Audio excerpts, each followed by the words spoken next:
Bienvenue dans Backstage. Pour ce nouvel épisode, nous vous emmenons à Clairefontaine en Yvelines, sur le lieu de rassemblement de l'équipe de France de football, le Centre Technique National Fernand Sastre.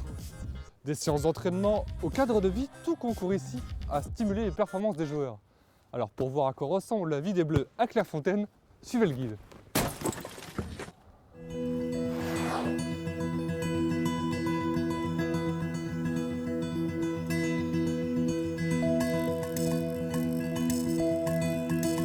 L'arrivée d'un joueur à Clairefontaine est souvent chargée d'émotions.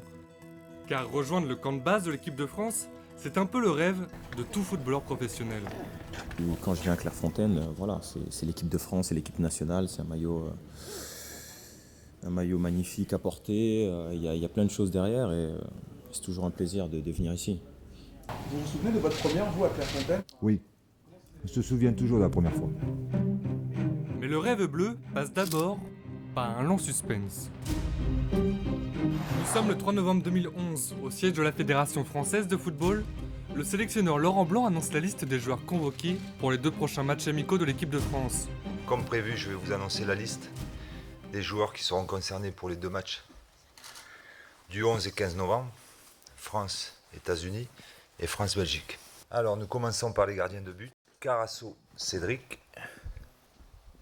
Lloris, Hugo, Mandanda, Steve. C'est l'une des dernières occasions d'être appelé ou de briller sous le maillot bleu avant l'Euro 2012, alors le précieux sésame est plus que convoité. Et enfin, les attaquants.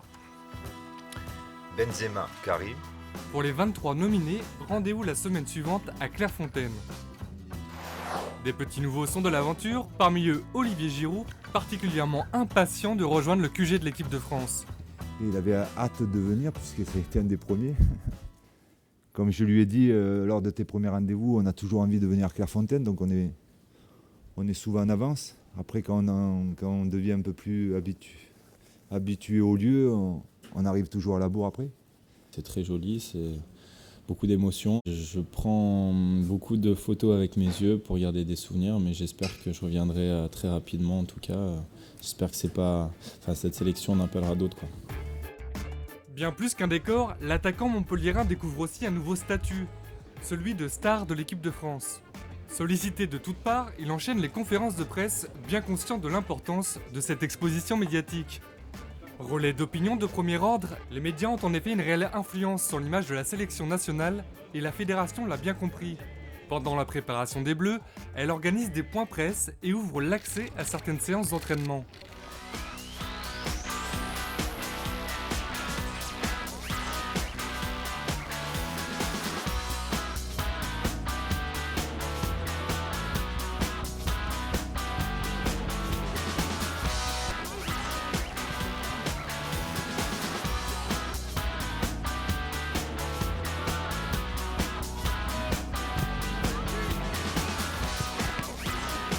Niveau jeu, aucun scoop pour les journalistes. Si Karim Benzema répète bien ses gammes face à Fabien Barthez, rien de plus normal pour l'attaquant madrilène. Il reste en effet l'atout offensif numéro 1 des Bleus. Le reste de la préparation se fera sans photo ni caméra, car l'exposition médiatique c'est avant tout une question de dosage.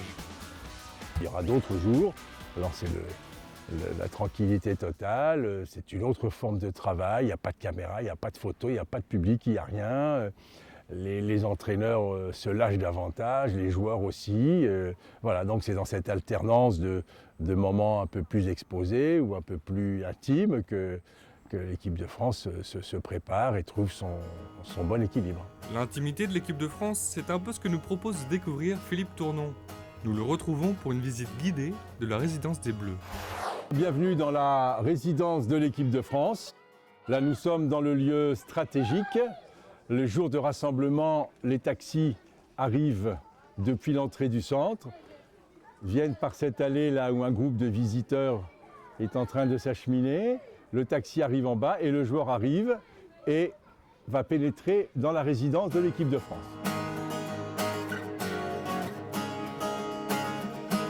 Pour la partie histoire, la résidence est en fait l'ancien château du domaine de Montjoie, datant du XVIIe siècle. En 1982, la fédération rachète l'ensemble aux héritiers du banquier Lazare. 6 ans de travaux plus tard, Clairefontaine devient la capitale du foot français, avec son centre technique national du football. Il est rebaptisé en 1998 Centre technique national Fernand Sastre, en hommage à l'ancien président de la fédération, qui fut à l'initiative de sa fondation. Depuis, des rénovations ont bien sûr eu lieu, mais les habitudes ont peu changé. Voilà, le joueur arrive ici sur ce tapis. Les magasiniers, Stéphane et Manu, ont déposé toutes les valises. Chaque joueur a sa valise, a son nom. Donc le joueur va à ce comptoir, l'hôtesse lui donne la clé de sa chambre, il s'empare de sa valise et après, il monte dans sa chambre au premier ou au deuxième étage.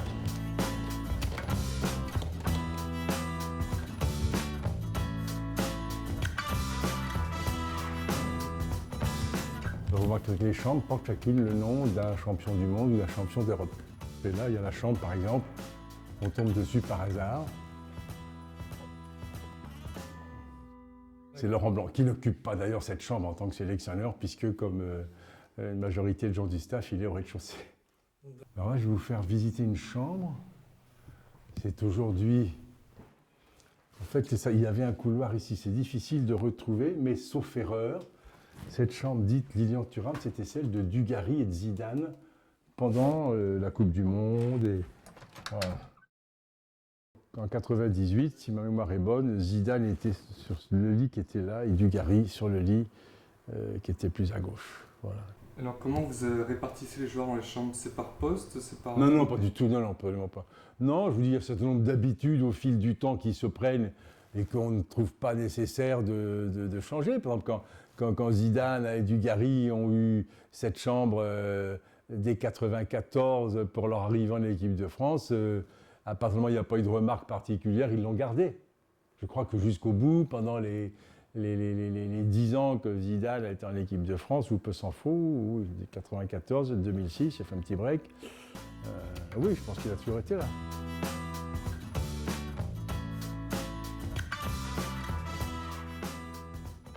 Il y a des chambres à l'étage au-dessus, généralement, elles sont réservées aux plus récemment arrivant en équipe de France. Non pas qu'il y ait un étage noble et un étage moins noble, mais bon, le premier étage, généralement, on y installe des joueurs qui sont déjà des joueurs cadres de l'équipe de France, quoi. Vous l'aurez compris ici, tout est fait pour mettre les joueurs à l'aise. Un bien-être déterminant, car au plus haut niveau, il rime souvent avec performance. Pas de grasse mat pour autant, les joueurs sont attendus entre 8 et 10 heures pour le petit déjeuner, voire entre 8 et 9 heures lors des grosses journées. Ils se rejoignent ensuite dans le vestiaire avant d'attaquer l'entraînement.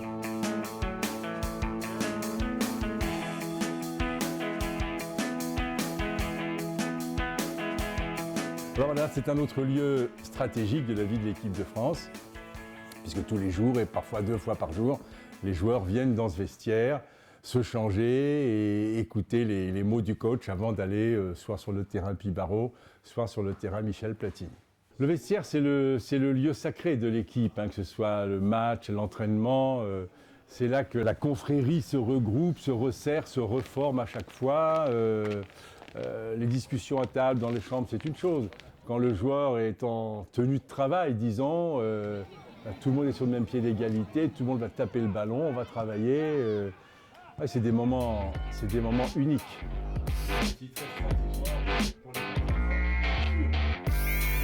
Et dans les vestiaires, c'est assez simple de venir la première fois, d'être entouré de... Je ne crois pas. C'est comme la première fois qu'un cadre assiste à une réunion de direction.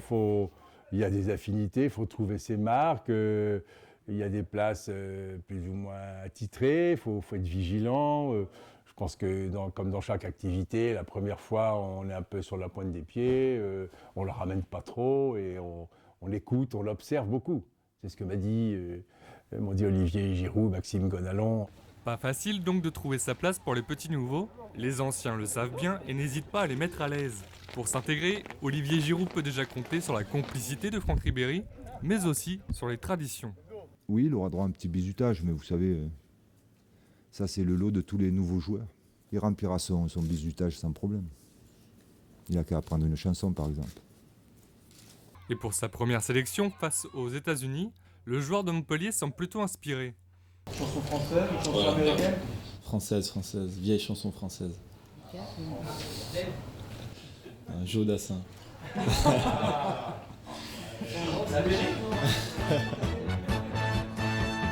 Les amis, je dois m'en aller.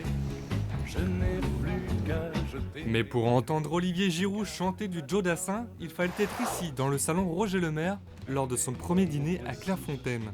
Donc la grande table ovale, il y a les 20, 21, 22 ou 23 joueurs. Là aussi, il commence à y avoir des habitudes. Franck Ribéry doit être par là, si je me souviens bien. Steve Mandanda est toujours au bout là-bas. Avec Hugo aussi, il y a une espèce de confrérie des gardiens. Vous l'aurez remarqué, chaque pièce de vie de la résidence porte le nom d'un illustre ancien de l'équipe de France. De quoi faire rêver la relève et réveiller ses ambitions. Les chambres de champions du monde côtoient ainsi Roger Lemaire ou encore Raymond Coppa, salon où Laurent Blanc décortique vidéo à l'appui le jeu des équipes adverses. Concernant le lieu de vie central des Bleus, une petite idée ? Sans surprise, il rend hommage à Aimé Jacquet, l'unique sélectionneur tricolore à avoir remporté la Coupe du Monde. Donc là, c'est une salle de vie, il y a un grand écran de télévision. Les soirs de match, il y a pas mal de monde, on tourne les fauteuils vers l'écran, on regarde. Et là, ce sont également des petits lieux où se forment des petits groupes, se défont, avec un billard. Dans cet espace devant la porte vitrée, généralement, il y a une table de ping-pong. Voilà. Et des fois, il y a un baby-foot plus à gauche encore. C'est selon, ça dépend le nombre de jours qu'on passe ici, ce que demandent les joueurs. Voilà. Cet espace a été particulièrement important pour la cohésion du groupe, j'imagine. Toujours, c'est comme dans une famille, comme dans une maison. Toutes les mêmes pièces n'ont pas la même valeur, mais chacune contribue à une certaine heure du jour, à certains moments de la vie du groupe. C'est là qu'on croise quelqu'un, mais tiens, j'ai un truc à te dire, et puis on l'emmène, on s'assoit là. Ils sont chez eux ici, c'est ça qui est important. Créer un esprit de famille, c'est bien l'objectif de Laurent Blanc. Car au-delà des entraînements et de la préparation physique, le jeu de l'équipe de France dépend également de la cohésion du groupe. On essaye de faire ça. On essaye de former une équipe de club avec l'équipe nationale. C'est pas moi qui l'ai dit, c'est des grands messieurs du football qui l'ont dit. Si on arrive à faire ça en équipe nationale, malgré le peu de temps que l'on passe ensemble, c'est déjà une bonne chose de faite. On essaye. Plus que le jeu, c'est donc également l'ambiance du groupe que l'on travaille à Clairefontaine. Des entraîneurs à l'équipe médicale, en passant par le cuisinier, ils sont une vingtaine de personnes à s'assurer du bien-être des joueurs. Récupération physique, détente, convivialité, aucun détail n'est négligé pour permettre aux joueurs de se libérer sur le terrain. Entre eux, la complicité est bien là, les surnoms fusent jusque sur le tableau des soins. Adilus, c'est Adil Rami, Maloudinho, c'est Malouda évidemment. Après le fiasco du mondial sud-africain, les médias ont parlé d'un chantier de reconstruction de l'équipe de France. À Clairefontaine, Laurent Blanc semble en avoir posé les fondations.